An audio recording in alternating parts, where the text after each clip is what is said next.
Coucou les amis, j'espère que vous allez très bien. Générique. Mountains and valleys are found in my life.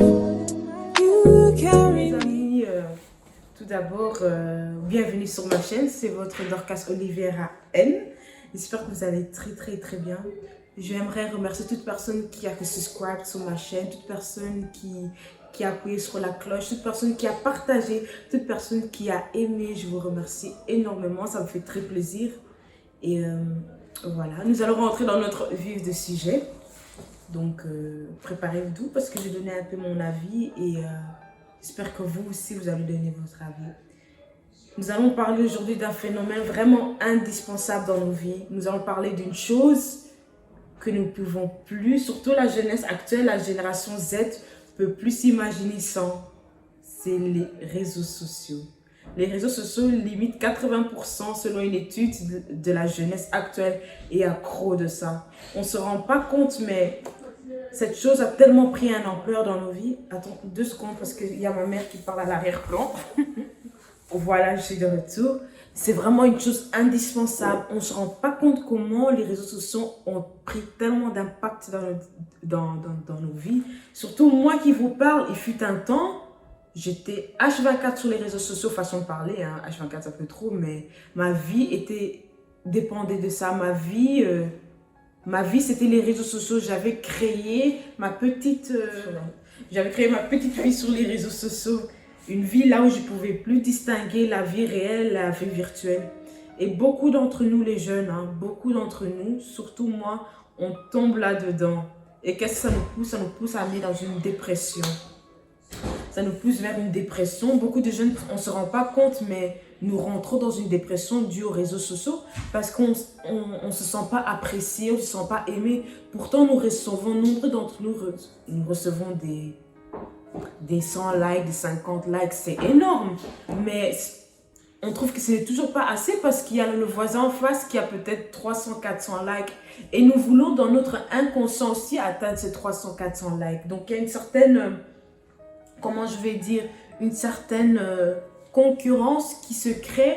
Mais on ne va pas le dire ouvertement. Moi, je vous dis ouvertement parce que moi, je suis venue vous en parler. Beaucoup de gens ne vont pas vous dire ouvertement. Mais sur les réseaux sociaux, il y a une certaine concurrence. Qui a le plus de likes, qui a la plus belle voiture, qui a les plus beaux vêtements et surtout qui parle le mieux ou qui a le best content ou qui a le plus de followers. Nos vies sont vraiment basées là-dessus malheureusement. Et cela, ça affecte notre estime de soi. Et beaucoup d'entre nous, nous n'avons pas confiance en nous. Parce que nous savons dans notre inconscient, enfin dans notre conscience, surtout que cette vie virtuelle n'est pas c'est pas une vie réelle que nous menons. Veuillez excuser mon français, je suis néerlandophone. Cette vie réelle, cette vie virtuelle n'est pas la vie réelle que nous menons. Et des fois, nous nous perdons là-dedans dans ce petit jeu que nous perdons là-dedans qui fait en sorte que ça affecte et nos amis, nos entourages, nos familles et ça nous affecte nous-mêmes. Combien de jeunes gens ont voulu se suicider suite aux réseaux sociaux? Il y avait quelques instants, il y avait un article sur HLN. HLN, c'est un site web néerlandophone là où il y a une fille, une influenceuse a failli mettre fin à sa vie parce que Instagram avait bloqué son compte et elle avait plus de 80K followers. Regardez comment les réseaux sociaux prennent l'impact sur nos vies. Je veux que nous sachions, vous et moi, que les réseaux sociaux ne peuvent pas nous définir. Ça ne peut pas définir notre personnalité, ça ne peut pas définir notre personne. Surtout nous les jeunes, nous devons distinguer ces deux choses. Nous devons prendre les réseaux sociaux comme un loisir, comme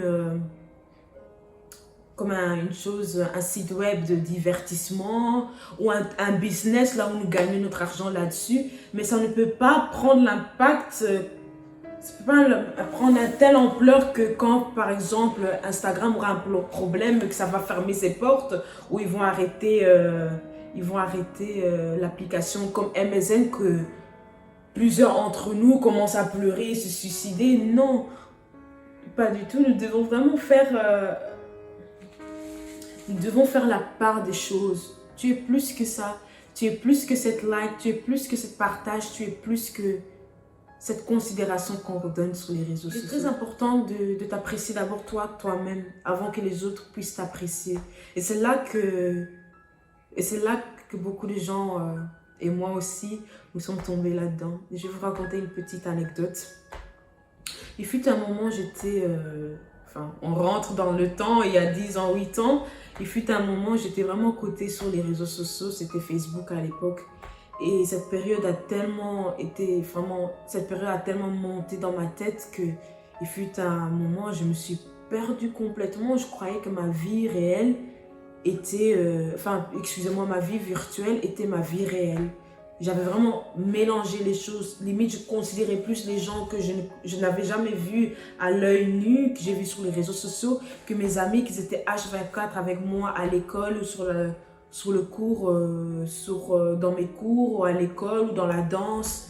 Je considérais plus les gens sur les réseaux sociaux et qui a fait en sorte que beaucoup de mes amis dans la vie réelle ont pris du recul, ont pris la distance avec moi. Et je me rends compte maintenant que si j'avais pas pris, c'est vrai que j'étais très jeune, mais si j'avais pas considéré cette vie virtuelle comme ma vie réelle, peut-être le jour d'aujourd'hui, j'aurais encore certains de mes amis, j'aurais pas négligé certaines connaissances ou certaines personnes qui pouvaient être le jour d'aujourd'hui très bénéfiques pour moi. C'est pour ça que je veux que vraiment que nous réduisons cette addiction et nous réduisons plutôt cette indépendance des réseaux sociaux. Et ensemble avec vous, nous devons prendre un peu la distance et du recul des réseaux sociaux. Commençons à s'apprécier nous-mêmes dans nos vies réelles. C'est pas une personne externe qui ne te connaît pas qui peut te définir. Une photo aussi ne peut pas te définir. C'est vrai, nous prenons des jolies photos avec nos vêtements, des vidéos de mode, de make-up, nous sommes de motivation speakers, certains d'entre nous. Mais ce n'est pas ces choses-là virtuelles qui peuvent nous définir. Ce qui doit nous définir, c'est ce que nous dégageons au-dedans de nos cœurs. Et nous devons soigner cette relation au-dedans de notre cœur. Nous devons soigner notre estime de soi. Nous devons soigner notre relation amicale, notre relation amoureuse de la vie virtuelle. Nous devons prendre un peu du recul des réseaux sociaux, dont moi aussi je fais, et apprécier la vie réelle. C'est vrai que les followers, les shares, les likes, c'est chouette, c'est bien.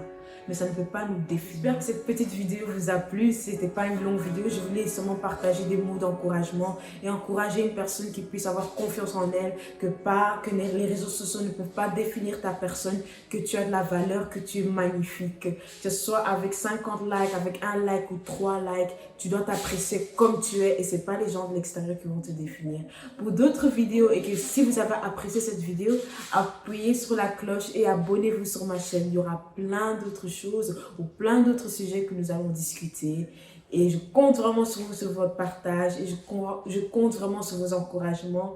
Si vous avez quelques mots à me dire, si vous avez quelques idées à donner, vous pouvez toujours vous abonner sur mes réseaux sociaux et m'envoyer un message via DM et je vous répondrai avec plaisir. Au revoir et à très bientôt.